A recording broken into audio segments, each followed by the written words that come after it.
Assalamualaikum warahmatullahi wabarakatuh. Ternyata kejadian tabayun yang dilakukan oleh Banser di Pasuruan pada sebuah lembaga pendidikan yang disinyalir di situ berafiliasi dengan Hizbut Tahrir Indonesia atau yang kita kenal sebagai HTI adalah sebuah langkah yang patut kita apresiasi, terutama dalam segi etika. Namun di luar sana banyak yang menarasikan kejadian tersebut menunjukkan bahwasannya Banser tidak beretika. Apakah benar demikian? Coba silakan lihat cuplikan video pendek berikut ini. Kalau tidak terima ya gampang anak polisi, Mas. Laporkan ke polisi selesai kan.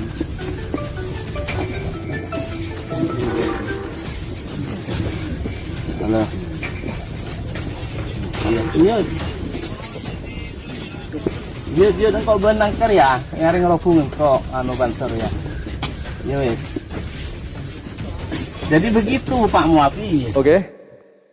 Kalau Anda melihat dengan jeli, kalau Anda melihat dengan mata yang jeli, hati yang bersih dan jernih, Anda akan melihat sebuah fakta menarik. Ternyata yang dilakukan Banser itu sungguh penuh etika.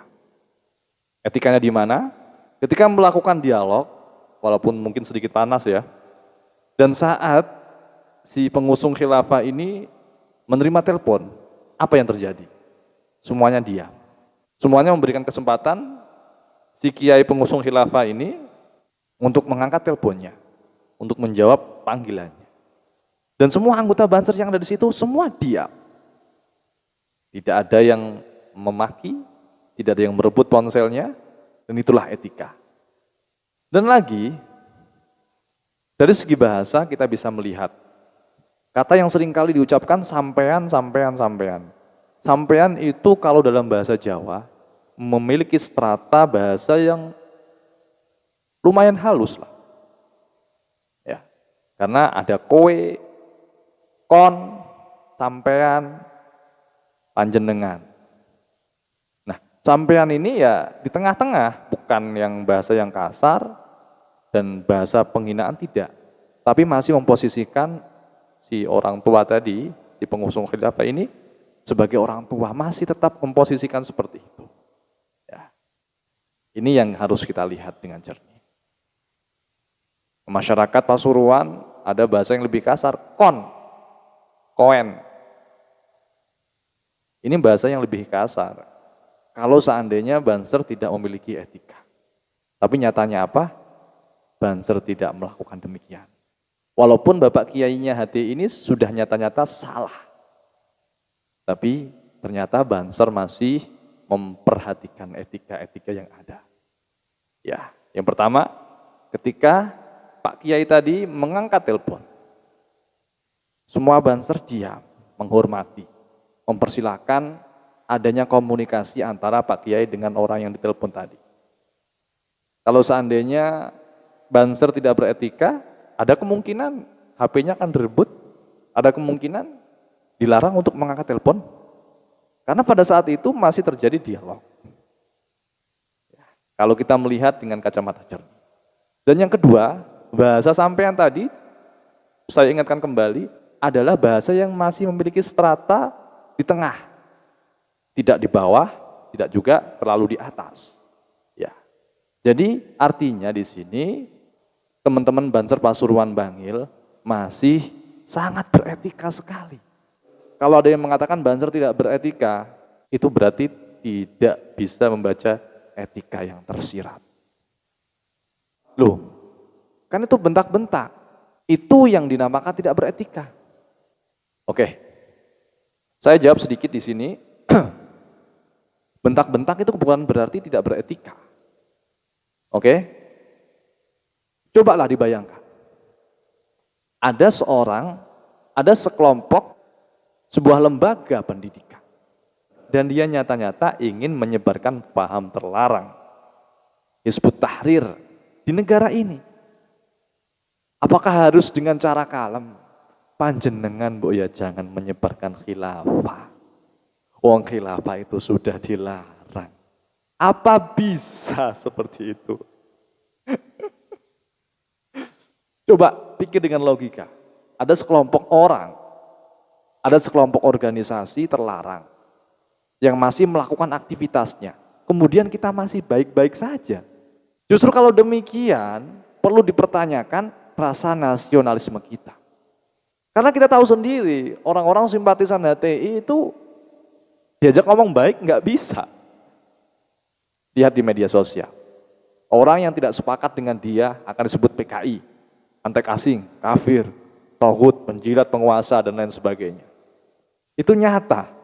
Kalau saya mengatakan begini, orang yang sudah terkontaminasi dengan virus HTI, wis angel, wis angel. Jadi sekali lagi apa yang dilakukan Gus Muafi itu sudah sangat tepat sekali. Dan bagi saya etikanya sungguh luar biasa.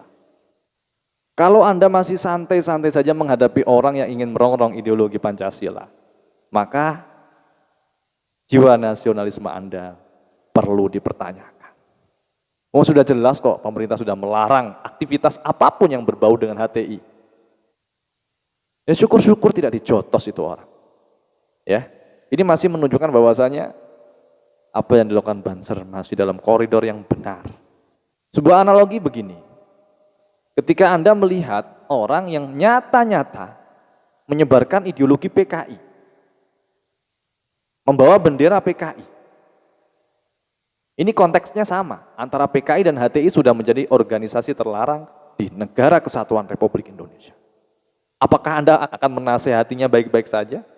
Mas, mbok ya jangan menebarkan ideologi PKI. Wong PKI itu sudah dilarang di Indonesia. Ayo, jangan seperti itu. Apakah akan seperti itu?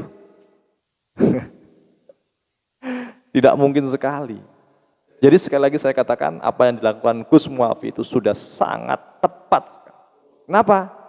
Ya karena masih menggunakan etika yang luar biasa. Masih bisa mengontrol dirinya tidak main pukul, masih bisa mengontrol dirinya tidak main tangan. Tapi ya bolehlah dikertak sedikit kan. Dengan bahasa yang keras itu sebagai bahasa kertakan. Agar orang-orang yang ingin menyebarkan ideologi HTI di Indonesia itu berpikir dua kali. Kan ada polisi, ya nanti polisi yang akan memproses hukum. Banser sudah menyodorkan bukti-buktinya. Banser sudah melakukan langkah awal yang tepat sebagai pembuka bahwasanya di sana ada aktivitas yang sangat kental dengan HTI. Di mana HTI posisinya saat ini sama dengan PKI, sama-sama organisasi dilarang di Indonesia. Tidak ada ruang untuk PKI, tidak ada ruang untuk HTI. Ya. Demikian dulur, semoga ini bisa bermanfaat dan menjadi renungan. Kalau ada yang ngomong Banser tidak berakhlak, salah. Kalau ada yang ngomong Banser tidak beretika, salah. Karena banyak pengajian, banyak acara-acara kiai-kiai Nahdlatul Ulama dikawal oleh Banser dan dicium tangannya sebagai bukti bahwasannya Banser selalu menjunjung tinggi etika dan adab. Baik, terima kasih. Demikian video singkat dari saya. Semoga bermanfaat. Assalamualaikum warahmatullahi wabarakatuh.